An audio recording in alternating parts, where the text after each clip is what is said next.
Welcome semua dari Bandung, Jakarta, Sydney, Palu, Jogja, dari manapun yang gabung hari ini. Selamat datang di acara Bicara Bisnis, program yang kita buat khusus buat memperlengkapi Anda-Anda, Bapak Ibu Saudara yang berkarya di marketplace, baik bekerja, usaha. Kita rindu program ini bisa memberkati dan memperlengkapi. Tiap minggunya kita berusaha menghadirkan para praktisi yang expert di bidangnya masing-masing supaya juga bisa dimasukkan sharing-sharingnya buat kita semua. Oke, sekali lagi saya ingatkan bahwa setiap kelas kita akan direkam dan rekamannya bisa saudara tonton ulang di channel YouTube ICC, dan info juga bahwa acara-acara ini sementara ini masih kita buka untuk umum. Oke, jadi buat yang mau ajakin teman-temannya, om, tante, kakek, neneknya, silakan di-invite supaya kita bisa memberkati lebih banyak orang lagi. Amin. Amin. Oke. Dan di edisi yang minggu ini spesial banget karena kita punya narasumber yang pastinya udah nggak asing lagi, terutama bagi Anda yang tinggal di Bandung dan hobi kulineran gitu ya, senang makan, gitu ya. Kayaknya hampir pasti kenal dengan dua orang ini. Atau jangan-jangan mungkin nggak kenal sama orangnya, tapi kenal sama akunnya, oke? Karena mereka adalah pasangan pemilik dari yang menjalankan akun Dunia Kuliner Bandung. Oke, ada Victor sama Rani. Udah nyala mereka ya? Udah ada tuh, boleh kasih lumayan tangannya buat mereka. Halo Victor, Rani. Halo, Halo, halo. halo. Oke, jadi saya perkenalkan sedikit sebelum nanti mereka sharing. Ini adalah pasangan legendaris di balik akun Dunia Kuliner Bandung, satu akun Instagram yang bisa dibilang adalah benchmarknya di Bandung. Kayaknya semua pengusaha kuliner pasti berkiblat ke sana. Semua influencer juga kayaknya mencontoh mereka gitu ya, gimana caranya bisa jadi food blogger dan sebagainya. So, ini betul-betul orang expert di bidangnya. Hari ini kalau saya cek, mereka udah punya follower lebih dari 370.000. Oke, jadi kalau misalnya ini kelas influencer, udah kelas berat banget, fansnya udah banyak banget. Oke, tapi di bidang makanan. Oke, jadi udah gak sabar banget. Hari ini mereka bakal sharing dengan topik what customers really want. Oke, apa yang sebenarnya diinginkan oleh konsumen kita. Karena kita sebagai pengusaha, kadang-kadang kita lupa ya, kita begitu sibuk dengan idealisme kita, dengan apa produk yang mau kita jual, dengan apa yang jadi keunggulannya kita. Tapi kadang-kadang kita lupa memperhatikan apa yang konsumen pengen, apa yang mereka pengen lihat, apa yang mereka pengen tahu sebetulnya. Nah, dan hari ini Victor sama Rani bakal bagi pengalaman mereka sama mereka, berarti dari tahun 2013 ya, berarti udah 8 tahunan mereka menjalankan usaha. Gimana sih mereka menampilkan di IG mereka justru apa info-info yang pengen konsumen tahu, sehingga konsumen penasaran, pengen lihat lagi dan sebagainya. Nanti bakal dikupas tuntas. Oke, so I think seperti biasa, mungkin dalam 20-30 menit ke depan, Victorani bakal sharing materi mereka, dan setelah itu kita bakal ada tanya jawab pastinya. So please tuliskan pertanyaan Anda di kolom chat, boleh gitu ya, tulisin kalau ada pertanyaan, nanti di sisa waktunya kita akan bahas. Oke, boleh dong kalau misalnya yang ikut acara ini, kalau boleh jangan pakai username yang di hide, jadi semuanya pakai nama asli supaya kita bisa menyapa juga nanti siapa yang nanya, siapa yang hadir, kita bisa tahu. Oke, itu ya mungkin sudah perkenalannya. Nanti lebih lengkapnya kita langsung aja dari narasumber yang bersangkutan. So silakan Victorani, saya persilakan waktu dan tempat, kita sambut bersama. Oke, welcome. Halo semuanya, nama saya Victor. Dan saya Rani. Kita dari Dunia Kuliner Bandung. Nah, kita hari ini mau share seperti yang kata Klarian tadi, apa yang customer kira-kira mau. Jadi, kita udah mulai dari akhir 2013, ini udah tahun ke-7 kita. Jadi mungkin ini berdasarkan pengalaman kita. Jadi apa yang kita share di sini itu mungkin pengalaman kita yang kita lakukan di Instagram. Jadi kebanyakan mungkin yang akan kita share itu yang di Instagram. Dan lebih ke F&B ya. Jadi kita langsung share screen dulu. What customer really want. Jadi apa sih yang kira-kira customer mau? Nah, sebelumnya kita perkenalan dulu. Jadi tadi kita udah kenalan. Saya Victor. Uh, saya Victor dan dia Rani. Kita berdua udah menikah 3 tahun. 4 tahun, mau 4 tahun. Ya, udah punya anak satu yang lucu. Ya, dan kita udah mulai ini dari 2013. Nah, jadi kita bahas langsung mulai aja ya. Nanti kita share mungkin 20-30 menit. Sisanya bisa tanya jawab. Jadi kita lebih senang jawabin pertanyaan dibanding ini. Sebenarnya lebih beban. Nah, apa sih yang customer mau kira-kira? Yang pertama, yang pasti, yang pertama itu produk yang menarik. Produk yang menarik, apa sih produk yang menarik? Coba kira-kira menurut kalian produk yang menarik itu kayak gimana? Nah, kalau kita udah menjabarkan produk yang menarik, terutama di F&B, itu punya ciri khas, punya pembeda atau unik. Terus yang pasti, yang paling penting itu harus enak.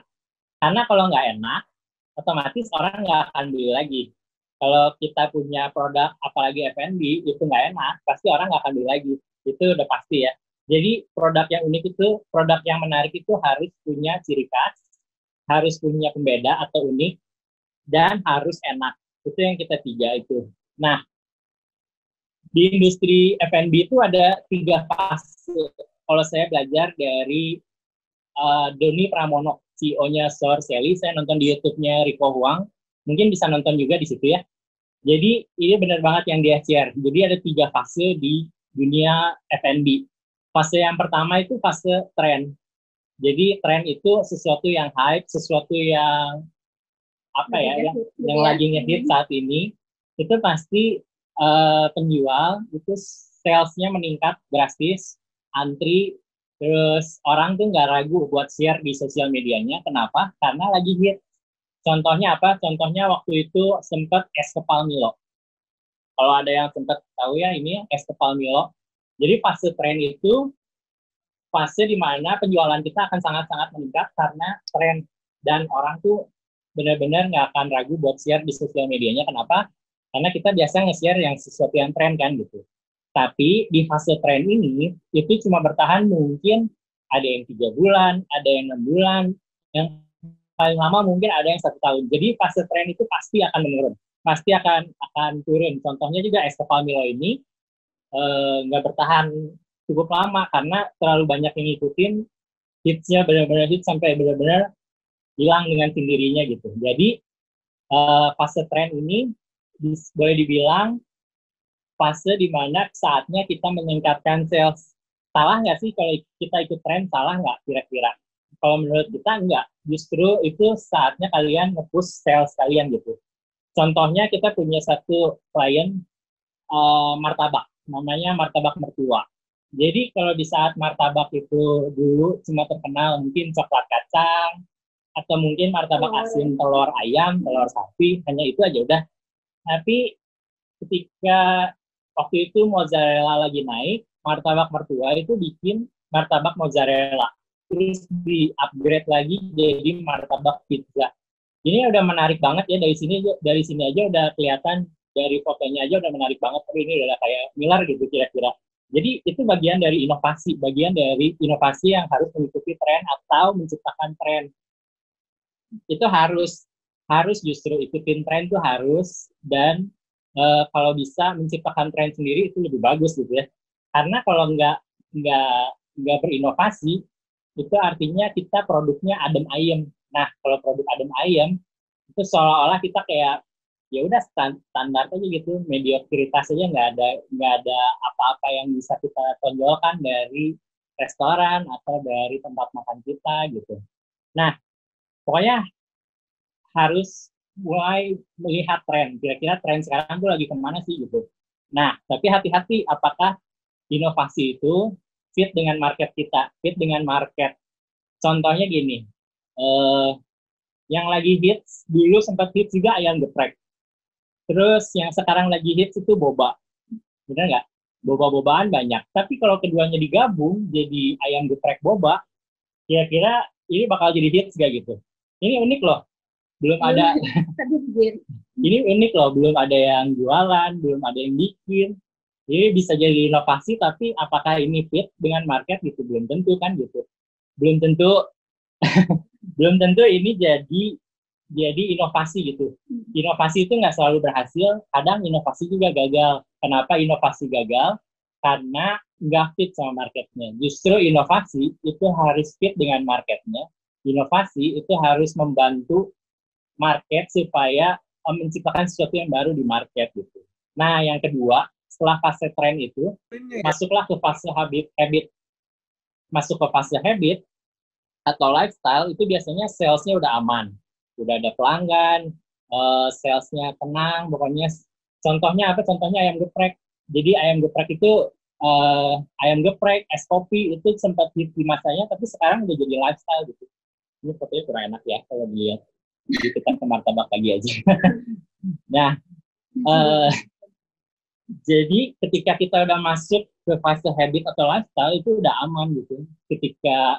Ketika Sorcelli udah sekarang, kalau dia cerita, pada itu cerita, Sorcelli itu udah masuk ke masa habit atau lifestyle itu udah aman banget, salesnya udah aman, pelanggannya udah aman, keuntungannya bisa bertambah kalau dia buka cabang baru, itu udah gampang. Nah yang ketiga itu yang paling enak itu fase culture. Culture itu adalah membawa budaya dari negara atau daerah tersebut. Contohnya kalau kita ke Jepang, identik sama makanan apa? Makanannya pasti kalau nggak ramen, sushi. Jadi yang sushi itu udah benar-benar seolah-olah kita bawa a piece of Japan gitu ya, benar-benar bawa Jepang ke sini gitu. Tapi kalau Indonesia apa? Rendang. Kalau Bandung apa? Seblak. Misalnya seblak gitu ya, itu Bandung banget. Jadi kalau misalnya jualan, saya pernah lihat ada yang jualan seblak di Bali, tulisannya seblak Bandung. Wah itu laku banget gitu ya. Seblak Bandung itu benar-benar bawa kultur Bandungnya gitu. Jadi udah seblak dari Bandung, udah pasti itu jadi hit di kalangannya gitu. Nah itu yang tadi yang pertama, kita harus punya produk yang menarik. Jadi benar-benar kita harus pikirin nih, kira-kira produk kita menarik nggak? Kira-kira apa kekuatan dari produk kita ya? Nah apa produk kita unik? Terus siapa tujuan market kita? Apakah tujuan market kita ada nggak di Indonesia gitu? Ada nggak di Bandung? Ada nggak di dekat kita gitu? Gitu. Nah, yang kedua, ini yang Rani mau share, yaitu kemudahan. Nah, saya bagian bahas kemudahannya. Jadi, kalau zaman sekarang ini, kayaknya semua orang kalau belanja, pasti ya GoFood, GrabFood, Shopee, Tokopedia itu udah nggak pada asing ya. Nah, saya nggak mau bahas itu sih, saya bahasnya Instagram. Cuma ada benang merahnya. Jadi gini, kenapa orang senang belanja di Gojek? Kenapa orang senang belanja di e-commerce gitu? Karena kalau buat saya gitu ya, ketika saya misalnya pengen beli baju, buka ke Tokopedia atau Shopee, semua tuh udah langsung jelas produknya apa, stoknya ada berapa, harganya berapa, dikirim dari mana, ongkirnya berapa, semua tuh jelas gitu tanpa saya harus tanya-tanya sama penjual. Nah jadi kebanyakan orang tuh lebih suka sesuatu yang mudah gitu. Nah saya mau bahas menerapkan kemudahan itu di Instagram kita buat jualan gitu, karena kita jagonya Instagram lah ya, lebih expert di situ di bidangnya gitu. Nah jadi kita bisa bikin Instagram buat jualan kita tuh jadi katalognya kita. Sekarang ada contoh sih kemudahan lihat katalog kayak misalnya ini nih, teman-teman mungkin udah nggak asing sama Dark punya Nyejil yang maha enak. Kalau misalnya nih saya jualan Dark juga di akun pribadi di Rani SM gitu ya, sama Jil jualan di maha enak, teman-teman yang nggak kenal saya lebih mungkin beli di maha enak atau di akun pribadi saya gitu. Pasti kan bakal lebih di maha enak gitu. Soalnya kayak ada rasa sungkan gitu kan kalau nggak kenal beli ke akun pribadi gitu. Kayak kemarin kita Victor ini ya, teman kita ada story di Instagram jual telepon, kayak enak banget terus kita mau beli terus Mau dia beli. Pas ya di tag itu ternyata orang pribadi, cowok, rambutnya gondrong, musisi gitu ya. Jadi kayak kesungkan ya, ini beneran jualan telepon atau dia cuma gimana gitu, jadi bingung gitu, ada yang rancu di situ. ya. Nah, jadi ini sih kalau buat saya ke klien-klien biasanya tuh lebih menyarankan jualan tuh di akun sendiri gitu. Maksudnya di akun brandnya sendiri, bukan di akun pribadi gitu. Tapi jualan di akun pribadi juga nggak salah. Cuman kalau pengen memperluas market kita, lebih bagus lagi punya Instagram sendiri buat brandnya gitu. Yeah. Jadi orang tuh nggak sungkan buat kontak, karena nggak semua orang berani ya. Yeah. Nggak semua orang tuh mau nge-DM orang yang nggak kenal gitu. Kayak Victor aja nggak mau kan DM beli telepon gitu ya ke orang nggak kenal gitu. Nah terus, apalagi sih yang bisa kita tingkatin di Instagram yang udah kita bikin? Kalau saya sih biasa juga salah satu poin plus di dunia kuliner Bandung yang bikin kita saat itu cukup dikenal orang karena DKB tuh nyantumin harga. Jadi ternyata tuh Bandung punya tren kayak ada kafe gitu ya, nggak berani masuk karena takut mahal, takut duitnya nggak cukup gitu. Tapi setelah kita review nih, kita datang dulu ke sana, ini tuh harganya kisarannya cuma 25.000 sampai 45.000 loh. Terus orang-orang tuh jadi pada komen, pada nge-tag ke temennya, ternyata nggak semahal itu, ini cukup loh di budget gua bisa masuk gitu ya. Terus jadi sebenarnya kalau misalnya teman-teman punya produknya tuh harganya bagus gitu, bisa buat ditonjolin, itu bagus lagi ditonjolin sih. Jadi kayak contohnya yang deal tuh price listnya jelas gitu, ada ini jual dark ukurannya segini, harganya segini, orang tuh nggak sungkan buat nanya harga gitu. Kadang soalnya ada orang tuh yang nggak enak buat nanya karena takut pas kemahalan nggak jadi beli gitu. Sungkan jadinya, jadi kita sungkan ini. Iya. Nah tapi sebenarnya kalau misalnya kayak ada produknya juga yang emang kayak dia jual cilok flash, ini cilok premium gitu, pakai kepiting isinya gitu misalnya ya. Ketika orang lain jual cilok harganya 5.000, dia jual cilok harganya 20.000. Kalau begitu dicantumin cilok 20.000, orang udah langsung males dulu kan. Padahal sebenarnya bahannya premium gitu. Jadi untuk kasus kayak gitu nggak dicantumin harga juga nggak apa-apa sih. Jadi bisa di-adjust gitu ya. Nah tadi kan itu mudah lihat katalognya. Terus satu lagi belajar dari Gojek gituan. Jadi mudah cara pesannya sih. Mungkin di sini nggak tahu sama sih kayak kita. Kalau misalnya ada online shop, barangnya ada dijual di Gojek atau di GrabFood gitu, kita bakal lebih milih buat pesan di GrabFood gitu kan daripada harus nge-WhatsApp ke orangnya gitu. Jadi kalau misalnya emang produknya bisa masuk ke GoFood atau GrabFood itu lebih bagus lagi. Tapi kalau misalnya nggak bisa nih, emang jualannya di Instagram aja, nah kita bisa mempermudah orang buat pesan melalui Instagram. Caranya tuh gimana? Ini aku punya contoh dari Diet Plus yang fenomenal banget ya di sisi. Ini akunnya bagus banget sih menurut aku akun jualannya. Jadi bisa lihat di slide-nya. Maksudnya kalau misalnya orang pengen pesen catering diet ke Diet Plus, tinggal ngeklik satu tuh yang saya lingkarin dari Diet Plus ID. Begitu diklik langsung daftar via WhatsApp. Maksimalin budget. Langsung daftar via WhatsApp. Terus kayak misalnya saya mau daftar via Atkins gitu, tinggal diklik nanti langsung saya tertarik dengan program Atkins, udah nyambung ke WhatsApp.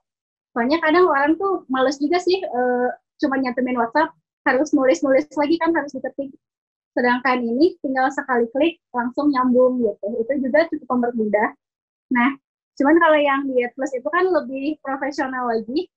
Nah, ini saya ada juga cara buat teman-teman yang baru memulai. Ini tuh bisa link juga pakai wa.me/62 dilanjutin pakai nomor handphone. Jadi nanti nomornya tuh tinggal dimasukin ke bio, orang tinggal ngeklik, nggak usah ngetik-ngetik WhatsApp gitu, mempermudah juga gitu. Mungkin kalau misalnya bikin website kan budgetnya lebih mahal. Mungkin kalau misalnya baru pemula, ya pakai ini aja, pakai cara mudah WhatsApp-nya ini. Jadi itu sih yang paling kita pelajari dari klien-klien DKB. Orang tuh lebih senang beli kalau kayak produknya jelas. Produknya jelas, yang dijual tuh apa. Jadi kita tuh nggak usah terlalu banyak tanya-tanya sama seller gitu. Terus gampang juga cara belinya, itu cukup membantu sih.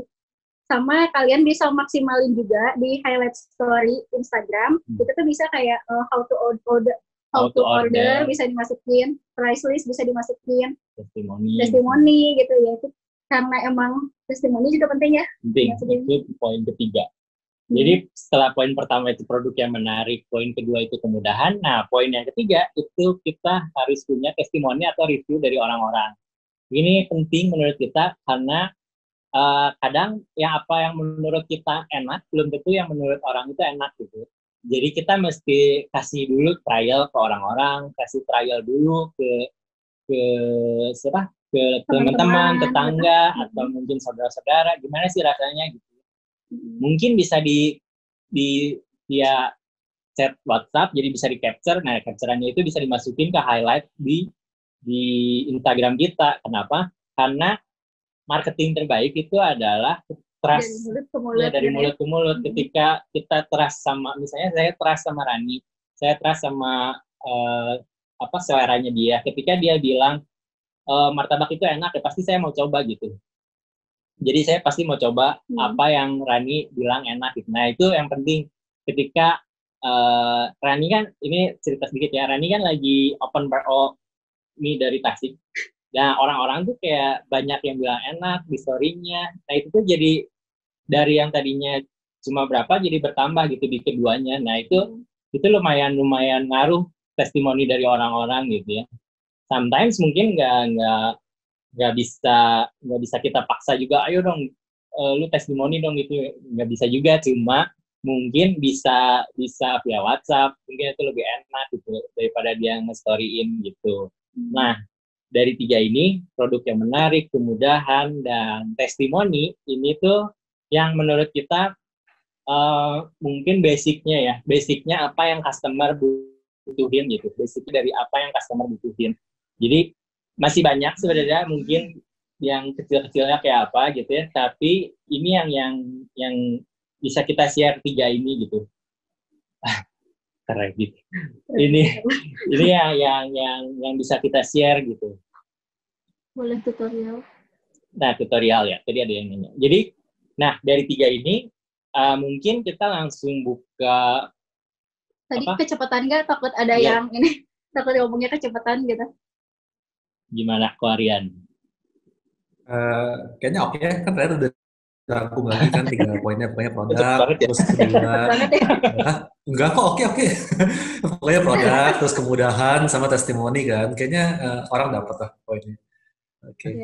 Nah, kira-kira ada yang mau tanya nggak gitu? Ini itu kan pada ngebully gue, jadinya kan cepetan gue katanya. Jadi ada yang nanya ini. Ada yang nanya ini, masukin link. Jadi tinggal klik wa.me/62, lanjutin sama nomor handphone. 62 tuh buat ngegantiin kosong.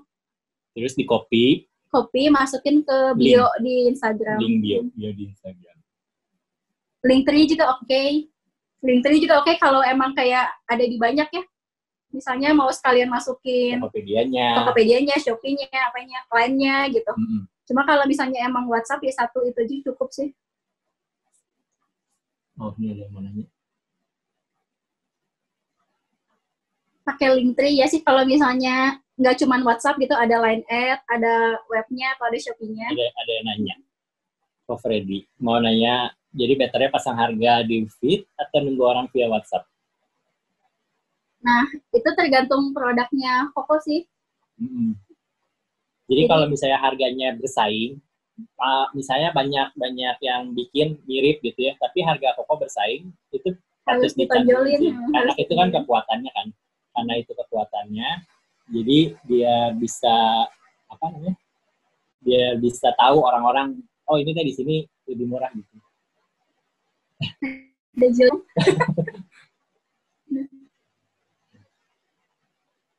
Saya kalau produk makanan itu aja. Oh, oke. Kalau produk makanan itu aja harus post lagi. Enggak sih. Sebenarnya yang penting story-nya jalan. Jadi Instagram-nya tetap hidup gitu. Oh, sorry, dia tadi dibacain dulu. Oh iya, sorry, mungkin betul untuk pertanyaan. dibacain dulu pertanyaannya, baru jawabannya. Soalnya ntar kalau direkam si chatnya nggak masuk soalnya. Sorry. Ya, tanyain ya. Ya. Oke, mau tanya, kalau produk makanan itu aja harus post apa lagi di feed atau feed harus selalu terupdate? Nah, tadi jawabannya mungkin harus sering update-nya di story aja. Feed-nya mungkin nggak usah setiap hari di-update, nggak apa-apa, tapi at least Instagram-nya tetap hidup via story aja gitu. Jadi biar orang tuh tetap, oh iya masih jualan gitu. Kalau misalnya postingan terakhir kayak 1 bulan yang lalu, kadang orang juga bingung kan, ini masih buka apa enggak sih tokonya gitu. Nah gitu. Jadi lebih pokoknya harus tetap diupdate gitu, tetap dikasih update-nya lewat story aja gitu. Terus ada lagi yang nanya, kalau misalkan kita mau masukin produk di dunia kuliner Bandung, caranya gimana? Caranya line ke @duniakulinerbdg. Nanti ada admin yang jawab. Itu mau promosi. Seberapa penting penggunaan hashtag dalam promosi? Hashtag dalam promosi sih cukup penting ya. Jadi kayak misalnya gini, hashtag juga harus nyambung sama produk yang dijual. Misalnya kita jual air minum, tapi kita kasih hashtagnya pedas, kan kayak nggak nyambung gitu ya. Mungkin hashtag pedas tuh lagi hits gitu, tapi nggak nyambung gitu. Tetap kita harus kasih hashtag yang sesuai sama produk kita. Kayak di DKB juga sama, misalnya ini untuk mempermudah ya, kalau misalnya produk kalian banyak, salah satu tipsnya, misalnya di restoran, salah satu tipsnya untuk bisa orang jadiin Instagram itu katalog, itu pakai hashtag. Kalau di kita, itu misalnya ada dessert, jadi kita pasti kasih hashtag DKB_dessert. Kenapa? Karena supaya orang tuh bisa tahu, oh kalau mau dessert langsung klik dessert gitu.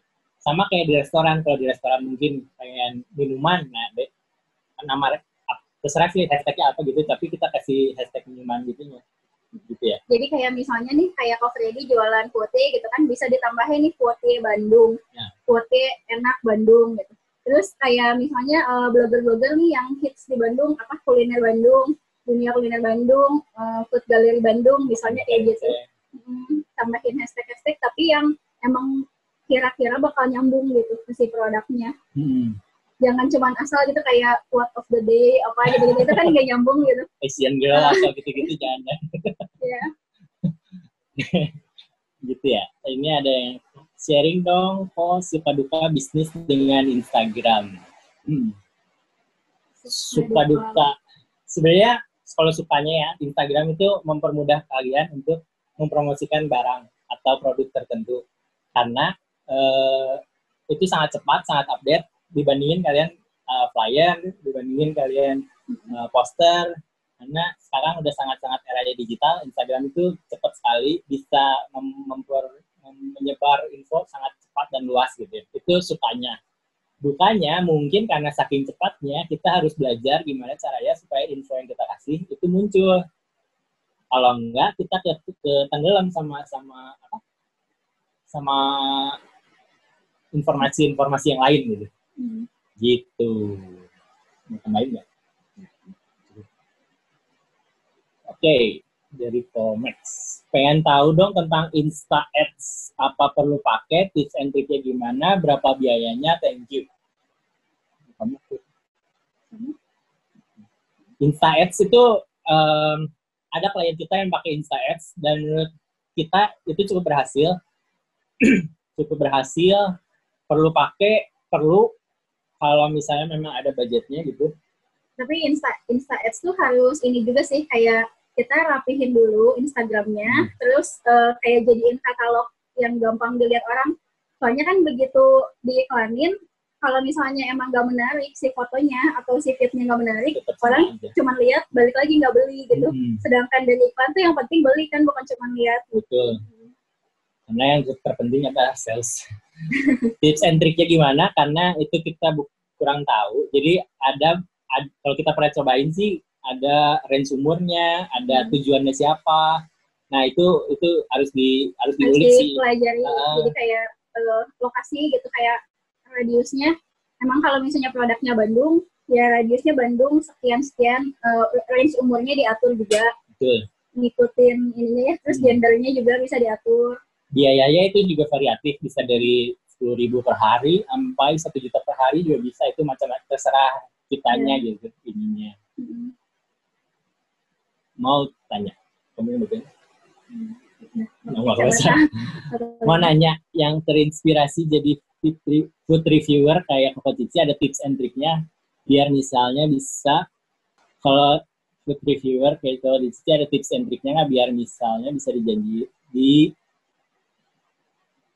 JN-in untuk record di kafenya, bisa diizinin untuk record di kafenya. Oke. Sebenarnya kalau zaman sekarang sih lebih mudah dibandingin zaman dulu ya, karena semua orang udah melek Instagram, melek sosial media, sangat mudah. Tapi memang benar harus minta izin dulu aja ke restorannya gitu, entah itu ke manajernya atau entah itu ownernya langsung gitu ya, atau mungkin yang di kaki lima. Kita juga kalau yang di kaki lima juga masih sering minta izin kok gitu, boleh kayak rekam dulu ya gitu, boleh rekam ya gitu buat Instagram gitu. Itu memang harus kodratnya lah gitu, minta izin aja sebenarnya sih gitu. Tips and triknya kita harus jujur. Jujur dalam artian bukan kalau misalnya makanan yang nggak enak, jangan bilang nggak enak gitu ya. Tapi harus ada sesuatu yang kita tonjolin gitu, kelebihannya dari tempat itu. Misalnya mungkin tempatnya bagus, makanannya kalau enak nggak enak sebenarnya itu selera orang. Bisa jadi saya suka martabak, Rani nggak suka martabak, itu kan selera orang gitu ya. Tapi tempatnya bagus, ya kita tonjolin tempatnya bagus loh, tempatnya enak, tempatnya oke buat bikin tugas, wifi-nya kencang. Ya maksudnya lebih kayak kata-katanya lebih diatur gitu ya. Tapi kita tuh berusaha sebisa mungkin posting tuh apa yang kita rasain gitu. Jadi sejujur-jujurnya ya. Jadi jangan sampai tuh maksudnya pas kalian nyoba makanannya biasa aja, tapi kalian bilangnya, wah ini wajib dicoba. Enak banget. Misalnya kayak gitu sih. Gitu-gitulah. Sama informatif ya. Informatif itu juga penting. Jadi apa yang tadi Rani share, kayak ngasih kisaran harga, kasih alamat, jenis makanannya apa aja, itu penting sih kalau buat food reviewer gitu ya. Lanjut ya. Kalau restoran. Oke, sebentar, Victor, sebentar.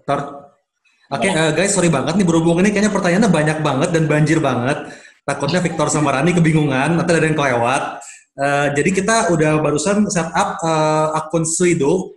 Pertanyaannya bisa masuk ke Slido aja, supaya kalau ada pertanyaan yang sama, bisa nanti kita yang tanyain. Dan kalau kita juga bisa lebih teratur jawabannya mana dulu, biar gak ada yang kelewat ya. Alamatnya di sui.do/ apa tadi Jar? Boleh tulis jadi di kolom chat. Oke, itu dia. Sui.do, hashtagnya itu bicara bisnis DKB ya. Oke. Sui.do/ bicara bisnis DKB. Oke, jadi kalau nanti tetap sambil nunggu Victor sama Rani bakal jawab pertanyaan di kolom chat, tapi kalau sampai ada yang ngerasa kelewat, pertanyaan belum kejawab, please silakan masukkan ke Slido-nya, supaya nanti bisa saya lihat dan nanti saya yang tanyain ke Victor sama Rani. Oke, jadi sekali lagi, buat yang punya pertanyaan, biar nggak kelewat, biar nggak bingung di kolom chat, silakan masukkan ke sui.do/ bicara bisnis DKB. Oke, silakan Victor Rani sebelum lanjut. Ini ada yang nanya, Kevin, Tanfits. Kalau restoran harus diposting di feed sama story, nggak? Oh, setiap hari atau bisa dijeda-jeda setiap beberapa hari? Mirip pertanyaan Jill ya itu ya. Nanti ya. Ivan Cornelius. Coach mau nanya, bagaimana membuat kuliner kita bisa ke tahap tren? Apakah harus mengembangkan buzzer makanan dan bagaimana caranya mengubah tren jadi langka? Menarik, bagus pertanyaannya. Kamu jawab jadi tren atau jawab jadi langka? Jadi tren ya? Jadi tren itu sebenarnya agak tricky sih. Jadi kita nggak bisa bilang sesuatu tiba-tiba bisa jadi tren atau enggak gitu. Yang pasti biasanya ya yang kita pelajari dari tren itu rata-rata pembuatannya itu menarik. Ya nggak? Jadi pembuatannya itu bisa dilihat sama customer langsung gitu. Contohnya ayam geprek, itu digeprek di depan kita. Boba, ada yang dibikin di depan kita. bakso goreng gitu dimasak tutup panci di depan kita. Apa sih namanya tadi, milo kepal juga dituanginnya di depan kita. Jadi biasanya sesuatu yang tren itu sesuatu yang biasanya menarik di pembuatan di videonya menarik, di Instagram itu menarik, itu biasanya bisa jadi tren. Mengandalkan buzzer makanan, kalau misalnya kita pede sama makanan kita, it's okay gitu untuk mengandalkan buzzer makanan gitu, pede untuk bisa jadi tren gitu. Kayak contohnya kita pernah diundang ke jadi ada satu yang bikin kerupuk gerok-dok itu gede banget gitu ya lebih. Itu kan mengandalkan buzzer gitu, itu juga jadi trennya gitu, dan mengubah tren jadi lifestyle itu ini menarik yang belum dibahas ya. Jadi mengubah tren jadi lifestyle itu harus tahu why sebelum what. Jadi kenapa orang mau beli produk kamu itu harus kamu cari tahu dulu, kira-kira apa nih, kenapa sih misalnya produk gua tuh sehat, produk gua tuh bisa bikin pencernaan lancar. Kalau di storytelling itu bilangnya gitu, misalnya yang dia kan dari storytelling biasa jadi ada black sakuranya. Nah itu tuh harus tahu why-nya dulu sebelum bikin what-nya gitu. Ya nggak? Sama yang tadi sih ada yang nanya kan efektif nggak pakai influencer produk gitu ya. Jadi nomor satu tuh tetap kita produk itu harus oke dulu. Blogger tuh influencer itu cuma membantu gitu. Jadi kalau kayak kita misalnya ngejual daun goreng, orang kita ngapain beli gitu kan? Pasti ini ya apa? Produknya tuh udah oke dulu. Blogger dan influencer tuh hanya membantu gitu, membantu untuk menaikkan. Jadi jangan sampai mikir gue mah jual apa aja lah, yang penting di review sama blogger nanti pasti rame. Yang enggak juga gitu, tergantung produknya. Enggak juga.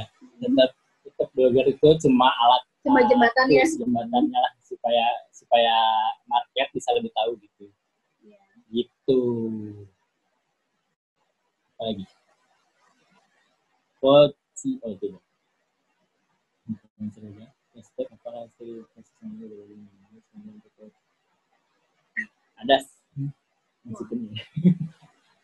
Ada standar untuk ini ada pertanyaan, ada standar untuk produk yang masuk ke DKB nggak? Kalau misalnya belum memenuhi standar tapi pengen banget dipromosiin DKB, gimana strateginya? Biasa sih ini sih kan kita kalau misalnya lihat akun Instagramnya masih baru banget, fotonya masih kayak masih kayak seadanya lah gitu, pas-pasan. Kita juga kalau posting nggak akan terlalu maksimal gitu. Jadi biasanya kita bilang cobain dulu, jalanin dulu 2-3 bulan gitu. Iya, rapihin dulu Instagramnya. Kalau nggak nanti kita bantuin review dulu lah di story gitu. Cuman tetap nggak bisa ya. Jadi maksudnya ya balik lagi emang blogger tuh cuma jembatan gitu. Jadi jangan terlalu mengandalkan. Jadi walaupun kalau misalnya kayak baru ngeritis nih, ya walaupun misalnya kita post mungkin rame satu kali aja, satu momen, tapi orang balik lagi atau enggak ya nggak tahu gitu. Dan kalau kita posting tuh apakah ketika diposting sama blogger gitu misalnya, apakah dapur kita atau mungkin kapasitas kita tuh udah siap belum gitu?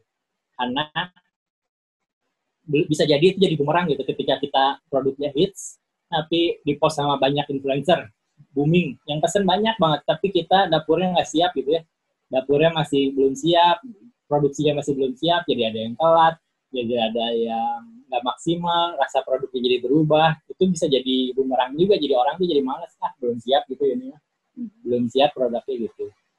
Jadi memang harus siapin dulu produknya. Biasanya banyak sih teman-teman kita juga yang nanya, pengen dong di post, gue baru buka tempat makan nih. Biasanya kita kalau baru banget, terus dianya kayak kita lihat kayak belum siap nih gitu, jadi kita pasti coba jalanin dulu kan 2-3 bulan gitu. Nanti kalau misalnya 2-3 bulan udah jalan, udah running, kan udah tahu susahnya gimana, nah baru kita bantuin gitu IP-nya gitu. Gitu. Ini ada yang nanya, Adriana Budiman. Untuk home industry, mending punya berapa varian dan ngeluarin varian baru, mending berapa lama sekali? Agak luas masing-masing. Jadi kalau varian sih tergantung masing-masing ya, maksudnya kalau misalnya kita cuma jual satu varian dulu juga nggak masalah gitu, asal asal benar-benar maksimal di satu varian itu gitu. Kita benar-benar spesifik jual produk varian itu gitu. Misalnya jual Kayak coipan gitu ya, ada kan cuma ya, jual coipan doang gitu. Jual coipan aja gitu, coipan aja. Ya itu tapi benar-benar fokus sampai benar-benar enak coipannya gitu. Benar-benar nggak ada yang ngalahin gitu. Nah itu ya nggak masalah gitu. Kalau nantinya sesudah berjalan tetap harus inovasi kan gitu. Tetap harus ada inovasi, coipannya mau jadi coipan goreng juga kan itu jadi inovasi, jadi ada varian baru gitu. Gitu sih. Dia nanya, ada tips and trick untuk menarik audiens di Instagram? Teman-teman suruh mention. Suruh mention di story. Jadi itu ya. Itu salah satu trik. Sponsor murah. Ya, jadi kayak misalnya ada teman-teman beli, suruh pada share lah di story gitu, bantu-bantu mention. Nanti orang ketarik buat lihat Instagramnya. Benar. Itu story, terus kita repost. Giveaway juga oke. Bikin giveaway juga menarik audiens di Instagram. Kayak misalnya bikin giveaway itu kayak misalnya jualan frozen food gitu. Ini ada 2 pemenang nih. Asal like sama komen di sini, follow Instagram gitu. Nanti akan dikasih sponsor. Mungkin saya sambungin ke pertanyaan tadi karena masih topik menarik nih soal followers. Kan ada banyak juga orang yang merasa bahwa jumlah followers itu segalanya ya, Victor sama Rani. Jadi mereka pakai segala cara naikin follower, entah itu beli, entah itu nge-follow orang terus dia follow lagi, apapun itulah caranya. Nah sebenarnya seberapa penting sih follower ini? Saya ada beberapa juga yang mungkin malah akhirnya pakai cara ekstrim seperti tadi, atau mungkin dia gembok akunnya yang malah jadi bumerang kan, orang mau lihat katalog jadi nggak bisa gitu kan, harus follow dulu gitu kan. Nah mungkin boleh dibahas soal itu, gimana yang paling efektif dan seberapa besar pengaruhnya si follower ini sih ke jualannya kita. Oke. Dan yang ahli followers. Followers sih sebenarnya nggak, kalau misalnya nih akunnya baru banget dibikin, kayak followersnya baru 11 gitu, ya emang sebenarnya kita lebih udah pengen beli gitu dibanding orang yang followersnya udah banyak 200 lah gitu. Iya nggak sih? Ya. Tapi ya kalau maksudnya gimana ya? Misalnya gini, kalau misalnya kita beli cara ekstrim ya, ekstrimnya tuh kan beli followers gitu ya, sama aja nggak akan menaikkan sales gitu kalau beli itu gitu. Sama aja memangnya robot mau gitu makan coipan gitu kan, enggak gitu. Robot kan nggak makan coipan gitu. Kalau kita beli gitu kan gitu. Jadi percuma kalau beli itu, menurut kita itu cuma buat keren prestisiusnya kita, tapi salesnya kita juga nggak akan ngefek gitu. Nah kalau misalnya mau tips follow unfollow juga itu cukup menyebalkan gitu, cukup annoying gitu. Kita juga kan berapa kali di follow unfollow sama orang gitu, jadi apa sih ini orang gitu. Apa sih ini orang, cuma mungkin ada yang nggak terannoy gitu, nggak terganggu sama itu gitu ya, nggak masalah juga gitu. Cuma ya itu cukup mengganggu gitu. Jadi cara, kalau menurut saya mending giveaway aja kalau mau naikin. Bikin giveaway itu cara cepat. Kalau misalnya baru buka banget, misalnya buka minuman boba baru buka banget, coba buy one get one, syaratnya harus follow, itu juga cukup menaikkan. Even itu nanti di unfollow lagi, cuma setidaknya ada yang nyangkut gitu. Kalau Instagram kita menarik, biasanya orangnya tetap nyangkut gitu sih. Gitu. Jadi jangan beli-beli. Gitu. Oh itu udah. Angelia nanya dong, kok di Bandung orang-orang lebih suka jenis makanan apa? Aci. Aci-acian. Seblak gitu. Benar, tapi itu secara kita lihat trennya, aci itu termasuk yang micin, pedas itu termasuk yang cukup bertahan gitu. Contohnya seblak itu survive banget, bahkan ada yang jadi besar banget. Bakso aci. Pokoknya kalau menurut kita yang kita lihat di Bandung, biasanya orang-orang tuh senangnya asin dan pedas, gurih. Asin, pedas, gurih. Jadi kalau misalnya cita rasanya manis kayak di Jawa Tengah gitu, mungkin kurang masuk di Bandung gitu ya. Agak kurang masuk, cuma masih tetap ada pasarnya gitu. Cuma ya balik lagi ke selera sih. Itu mah. Iya. Jajanan-jajanan gitu juga aku sih. Yang penting mah gampang aja cara belinya, terus bisa dikirim kemana-mana. Betul.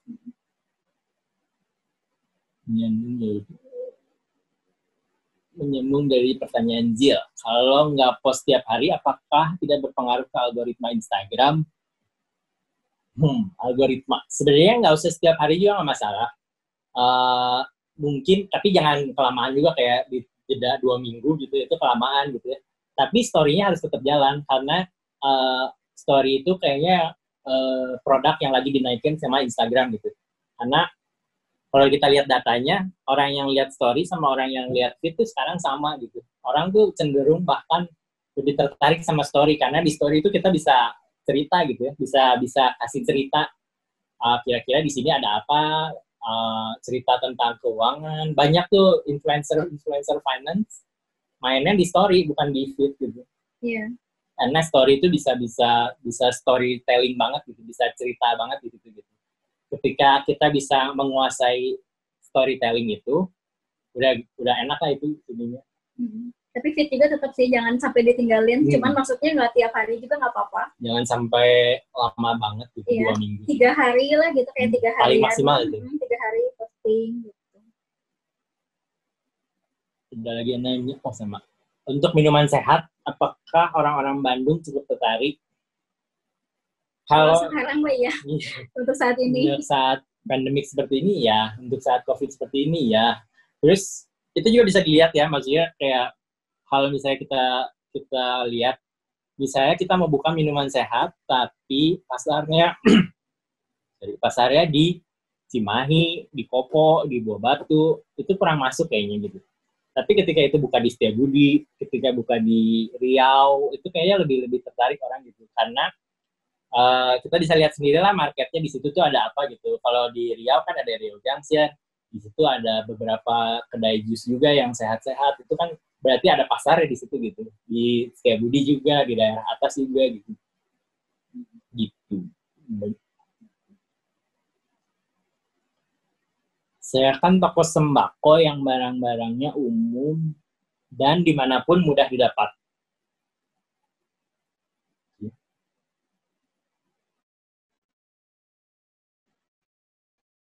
Oh, gimana caranya kali ya? Iya. Kalau sekarang sih, kalau kemarin saya lihat ada di Cimahi toko juga, toko sembako kayak gitu. Jadi dia bikin versi delivery gitu, bikin katalog.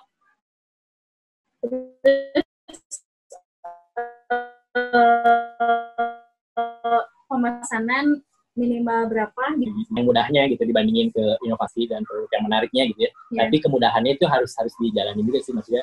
Either itu bisa dipaketin, misalnya 100.000 bisa dapat sabun, sikat gigi, minyak, apa segala macam, itu kan lebih 100.000 teh gue cukup buat beli ini gitu. Itu kemudahan sih. Jadi kita kasih kemudahan buat orang-orang. Iya. Atau kayak misalnya bikin paket donasi gitu, kayak ada kan lagi ini kan sekarang. Gitu. Kalau untuk pemula berapa minta sudah tadi ya. Kalau mau baru mau buat IG, triksnya supaya banyak followers tadi udah, giveaway juga ininya. Suruh teman-teman pada follow juga. Instagram Ads kan pakai credit card. Nah, itu sebenarnya bisa ada pilihannya dari bank, cuma saya lupa bank apa, bisa transfer lah itu juga. Dulu juga kita waktu belum punya credit card transfer ke bank.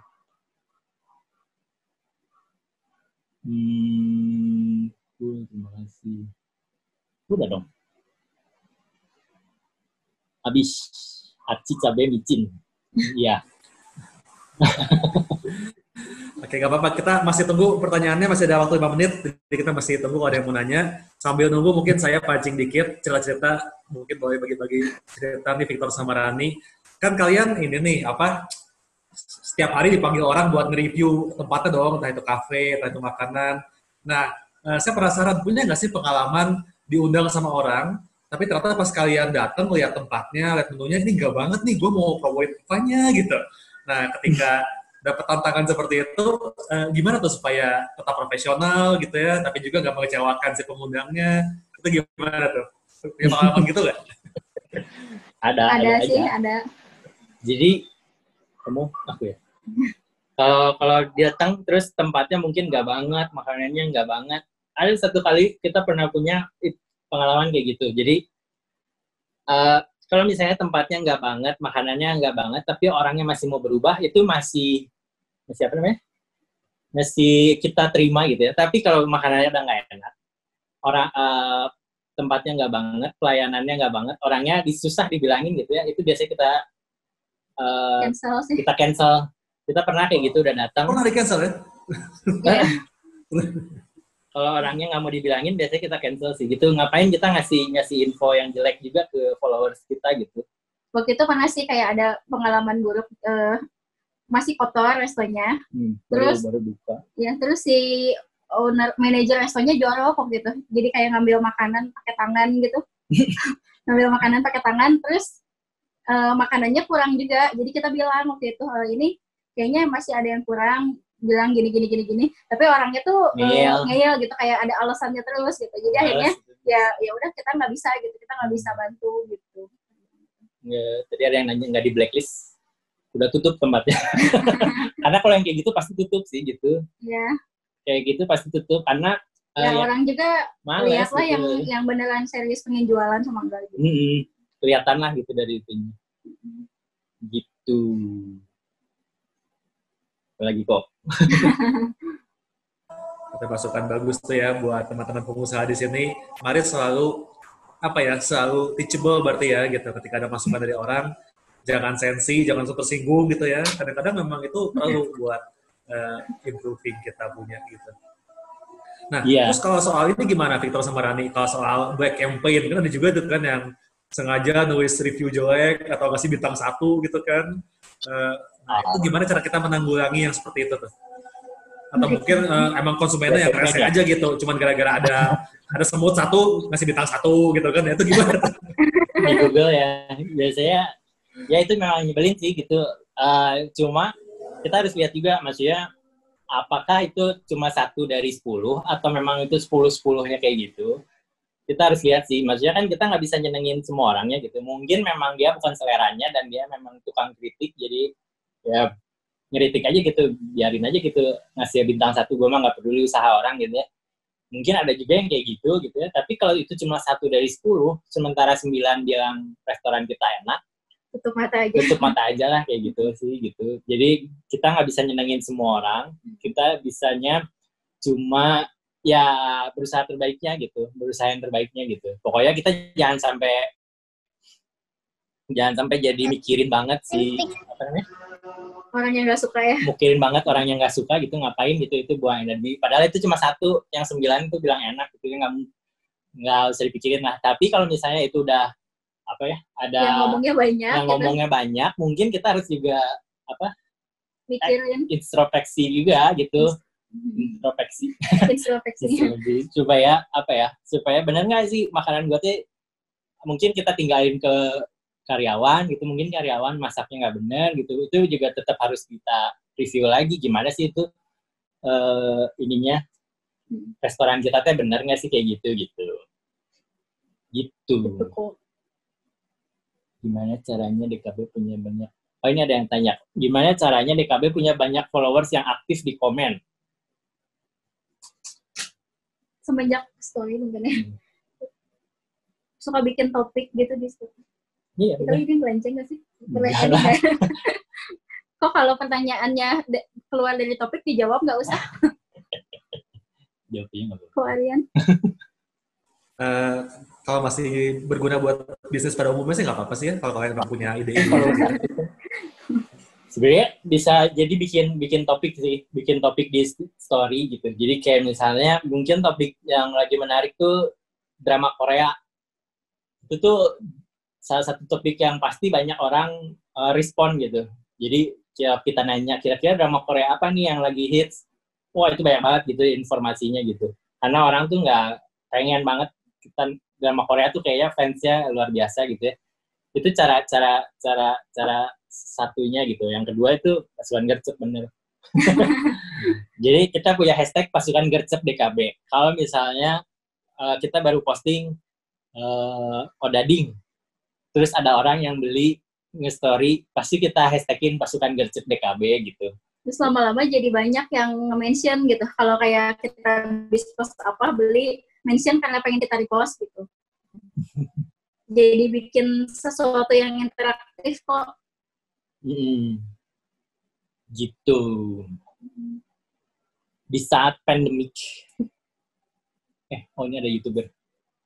Mau nanya, kami YouTuber jadi lebih banyak pakai IG untuk post video 1 menitnya kami. Kalau misalnya story di IG tapi repost, kalau misalnya mau story IG tapi repost post orang, efeknya kira-kira apa ya?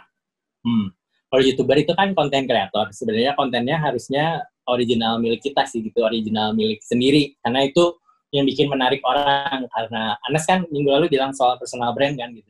Personal brand itu kan artinya menyangkut personalnya kita. Kalau kita nge-repost hasil karya orang lain, itu bukan personal kita dong gitu. Sebenarnya mau itu belum bagus, mau itu langsung bagus, karena semua orang kan pengen langsung bagus, takut komentar jelek atau gimana gitu ya. Sebenarnya enggak juga, pasti semua yang bikin pertama kali itu nggak bagus gitu, tapi ya nggak apa-apa, tetap aja bikin gitu, tetap aja posting yang milik kita sendiri gitu, karena itu jauh lebih ada personal touch-nya dibandingin kalau kita nge-repost atau ya itu bisa dibilang mencuri, enggak juga ya, bingung. tapi lebih bisa lebih enak kalau kita nge-post personal touch-nya kita gitu. Kalau buat YouTubers ya. Ya. Ini ada 2 pertanyaan tentang COVID. Kalau lagi pandemi, kira-kira ada tips menaikkan sales. Terus Alex juga, Cynthia nanya, after COVID, menurut Torani ada tren makanan yang berubah nggak? Kalau di wedding kan contohnya lebih bikin intimate wedding. Kalau kuliner gimana? Oke.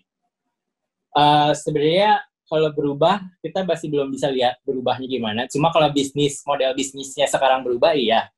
Frozen food tuh sangat naik. Frozen food, makanan semi jadi yang udah di-pack gitu ya, itu naiknya gitu ya. Naik sekarang ini gitu. Terus kayak es kopi aja sekarang kan dari yang cup jadi liter gitu jualnya.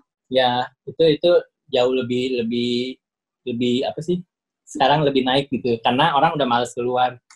Kalau nanti after COVID mungkin lebih diperlihatkan higienitasnya itu lebih ini sih, nilai plus. Lupa. Jadi gitu.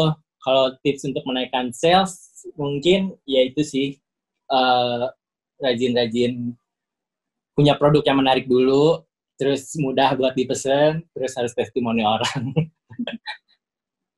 Cek sikon gitu, kayak misalnya ada ini juga kan, teman kita tadinya jualan jus. Terus karena situasi COVID ini orang-orang pada nyari minuman jahe gitu, jadi dia bikin inovasi baru, minuman pakai jahe di antara jus, jadi jusnya dibeli, minuman jahenya juga dibeli gitu. Belum. Jadi harus kayak kita juga bikin inovasi lah soalnya banyak juga kan kayak yang jual makanan tadinya ready to eat jadi setengah frozen, jadi setengah frozen gitu, jadi di rumah tinggal ngegoreng lagi yang bisa di stok di rumah gitu. Itu model bisnisnya pasti berubah sih, karena kita kan beradaptasi ya semuanya.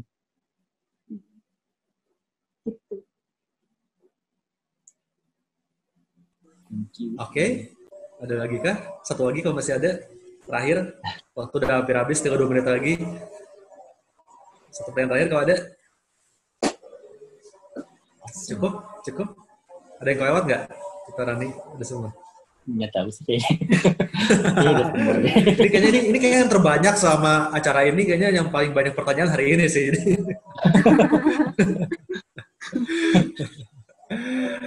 Oke. Lebih seru jawaban.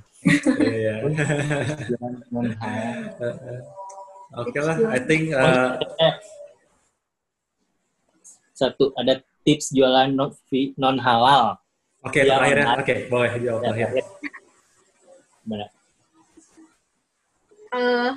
Kalau makanan non halal ada sih, jadi blogernya juga ada yang khusus lebih banyak sharing makanan non halal gitu, lihat-lihat. Terus kayak ke teman-teman ya, Ya tipsnya sih harus jujur ya, maksudnya kalau memang kita non halal ya tulis non halal gitu, Jangan saru gitu, jangan saru. Mm-mm.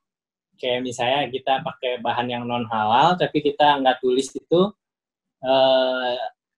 ya nggak tahu itu berbahaya sih gitu. Kalau misalnya nanti ketahuan gitu ya, ketahuan itu jauh lebih bahaya sih gitu, jauh Mungkin lebih bahaya. bisa coba juga ini sih endorse ke blogernya, ada yang emang mereka sering review makanan non halal, udah terpercaya lidahnya gitu. Nanti bisa DM aja, dikasih tahu, dibisikin akunnya. Non halal jangan di depan masjid ya, itu benar. Gitu aja tuh. Jangan ditawarin buat puasa. Sudah pada beli aja ini yang join di sini. Ya marketnya ICC itu juga market Luas gitu. ya. Itu luas gitu, ICC itu juga market gitu, luas. Banyak pecinta makanan non halal. Banyak pecinta makanan non halal, jadi join ICC lokal market.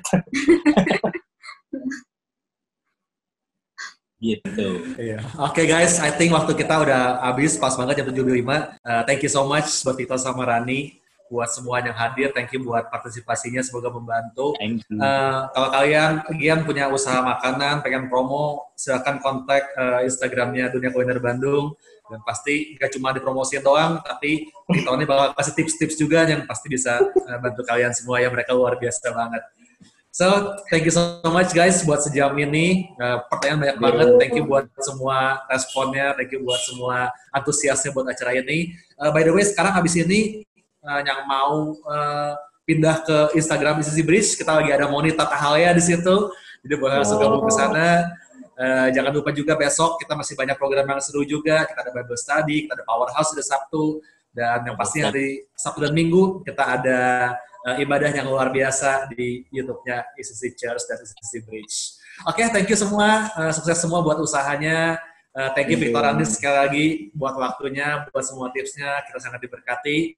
God bless you semuanya. Sampai ketemu di acara ICC Bicara Bisnis minggu depan. Oke, see you next week. God bless you all. Bye-bye.